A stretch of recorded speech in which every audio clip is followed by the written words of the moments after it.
నమస్తే శ్రీమాత్రే నమః శ్రీ గురుభ్యో నమః. విశ్వావసు నామ సంవత్సర ఫిబ్రవరి మాస ఫలితాలు మేషాది ద్వాదశ రాశుల వారికి, అన్ని రంగాల వారికి గ్రహస్థితి, గ్రహాల యొక్క పరిభ్రమణ, రంగాల వారీగా అంటే ప్రతి ఒక్క రంగం వారికి వివరాలతో పాటు అంటే పరిణామాలు, పరిహారాలు, సూచనలతో పాటుగా ఎలా ఉండబోతోంది అనే అంశంతో గ్రహాల స్థితి. సూర్యుడు మకర రాశిలో అంటే జనవరి 14 నుంచి ఫిబ్రవరి 13 వరకు మకర రాశిలో సంచరిస్తున్నాడు. తదుపరి కుంభరాశిలోకి ఫిబ్రవరి 13 నుంచి మార్చి 15 వరకు కుంభరాశిలో సంచరిస్తాడు. చంద్రుడు ప్రతి 2.5 రోజులకు తన యొక్క రాశిని మార్చుకుంటూ ఉంటాడు. కాబట్టి అన్ని రాశుల మీద చంద్ర ప్రభావము ఎక్కువగా ఉంటుంది. శుక్రుడు మీనరాశిలో, మంగళుడు కుంభరాశిలో, బుధుడు మకర రాశిలో, గురుడు మేషరాశిలో, శనీశ్వరుడు కుంభరాశిలో, రాహు మేషరాశిలో, కేతు తులారాశిలో, ఇలా గ్రహాలు తమ తమ యొక్క గ్రహస్థితులను మార్చుకుంటూ ఆయా రాశుల మీద వారి యొక్క ప్రభావాన్ని చూపిస్తూ ఉంటారు.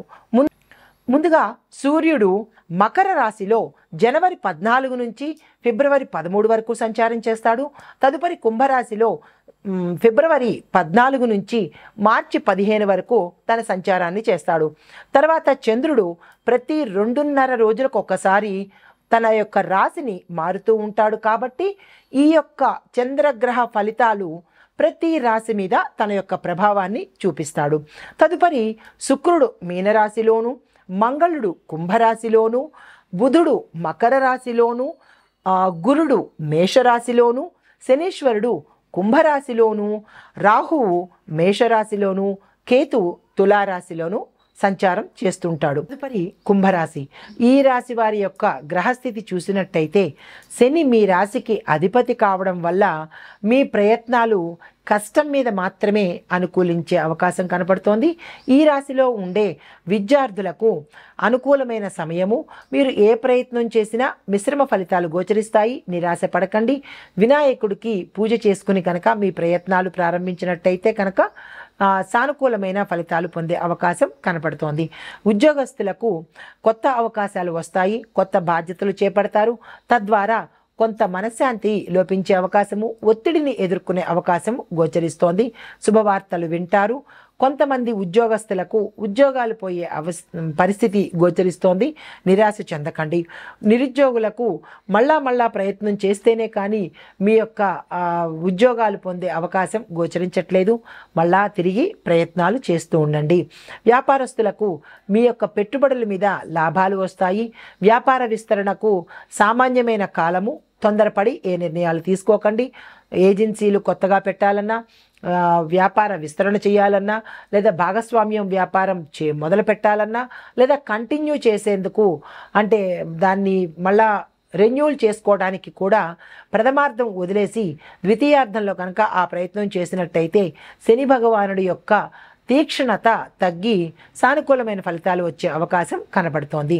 తర్వాత ఐటీ రంగంలో ఉన్నవారికి పెద్ద పెద్ద ప్రాజెక్టులు మీకు వస్తాయి. దానిలో కొంతమందికి సక్సెస్ అవుతుంది, మరికొంతమందికి రిజెక్ట్ అయ్యే అవకాశం కనబడుతోంది.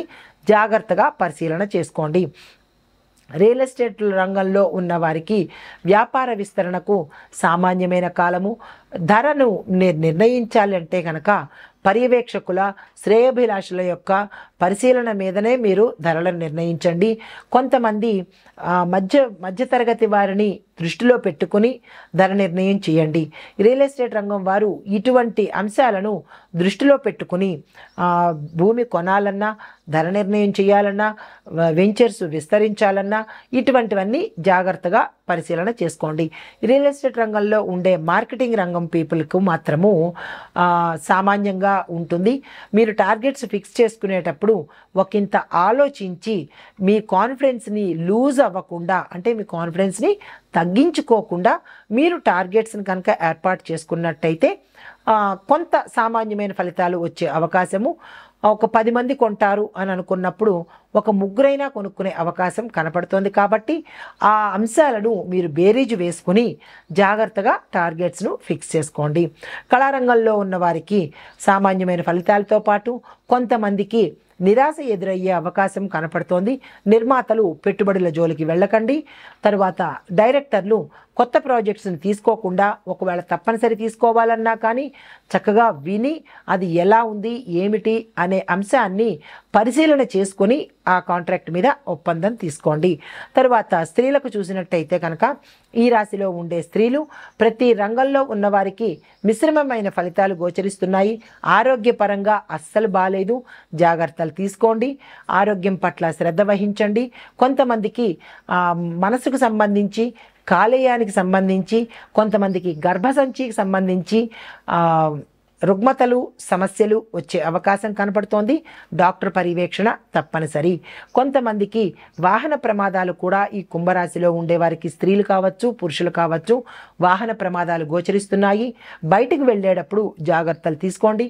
తప్పనిసరి అని అనుకున్నప్పుడు మాత్రమే మీ యొక్క కులదేవతను కానీ ఇష్టదేవతను కానీ స్మరించుకుని అప్పుడు ప్రయాణాలు చేయండి. తర్వాత కొంతమందికి ప్రయాణాల్లో అలసటతో పాటు ఆకస్మిక ప్రయాణాలు చేయడం వల్ల నష్టము వస్తుంది. ఆ ప్రయాణాలు సఫలం కాకపోగా నిరాశను మిగిల్చడము, ధనవ్యయం అవ్వడము, కొంతమందికి అనారోగ్యం పాలు కూడా అయ్యే అవకాశం ఉంది. జాగ్రత్తలు తీసుకుని ప్రయాణాలు ప్రారంభించుకోండి.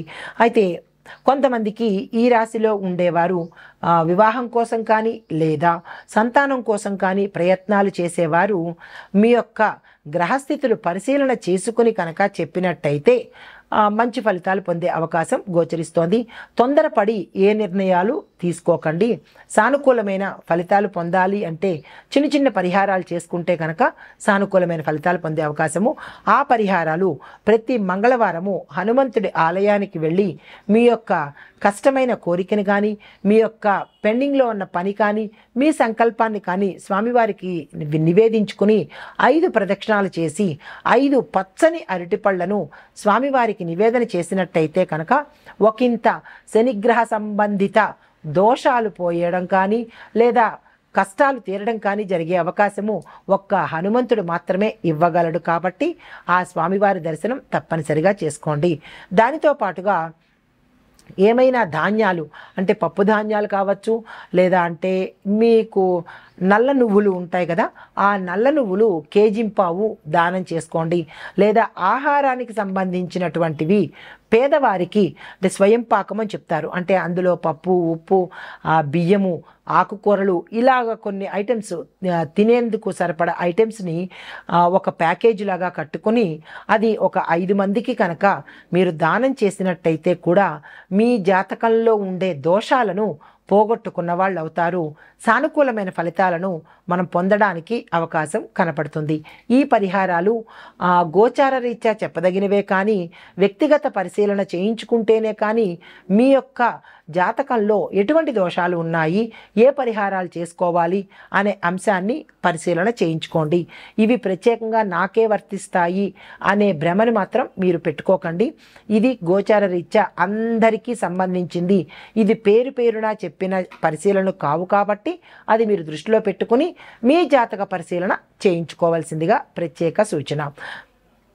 తరువాత ఆంజనేయ స్వామి గుడికి వెళ్ళినప్పుడు దీపాన్ని, నేతితో దీపాన్ని కనుక పెట్టినట్టయితే చెట్టు కింద కావచ్చు, ఆ స్వామివారి సన్నిధానంలో ఎక్కడ పెట్టినా కానీ విశేషమైన లాభాన్ని పొందే అవకాశం గోచరిస్తోంది.